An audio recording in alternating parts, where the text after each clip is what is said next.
Virtual ప్రహరీ. ఇంటిని అందంగా నిర్మించిన కాంపౌండ్ వాల్ లేకుంటే ఇంటికి రక్షణ ఉండదు. ఇల్లు యజమానికి రక్షణగా నిలుస్తుంటే ప్రహరీ కూడా ఇంటికి రక్షణగా నిలుస్తుంది. ఇంట్లో ఉండే విలువైన వస్తువులతో పాటు ఇంటికి రక్షణ కల్పించేది కాంపౌండ్ వాల్. ప్రస్తుతం వీటిని నిర్మించడంలో బిల్డర్లు, ఇంటి యజమానులు లేటెస్ట్ టెక్నాలజీని వాడుతున్నారు. వాటిల్లో ఒకటి ఈ వర్చువల్ ఫెన్స్. ప్రహరీ వంటివి భౌతిక సరిహద్దులతో అయితే ఈ వర్చువల్ ఫెన్స్ ఎవరికీ కనిపించదు.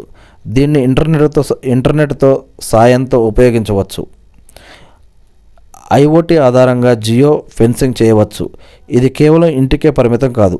ఆఫీసులు, కాఫీ షాప్, పార్లర్ ఇలా వేటికైనా ఈ వర్చువల్ ఫెన్స్ మనం ఏర్పాటు చేసుకోవచ్చు.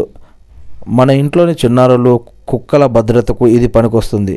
మన కంప్యూటర్ లేదా ఫోన్లో జీపీఎస్, సెల్యులార్, ఐఓటీ ఆధారంగా ఎడ్జ్ కంప్యూటెడ్ ఫెన్స్ను మనం ఏర్పాటు చేసుకోవచ్చు. ప్రస్తుతం తరుణంలో ఇంటర్నెట్ యాక్సెస్, స్మార్ట్ లివింగ్ పెరిగిన నేపథ్యంలో ఇటువంటి వర్చువల్ ఫెన్స్లు అదనపు భద్రతను ఇస్తాయని నిపుణులు వెల్లడిస్తూ ఉన్నారు.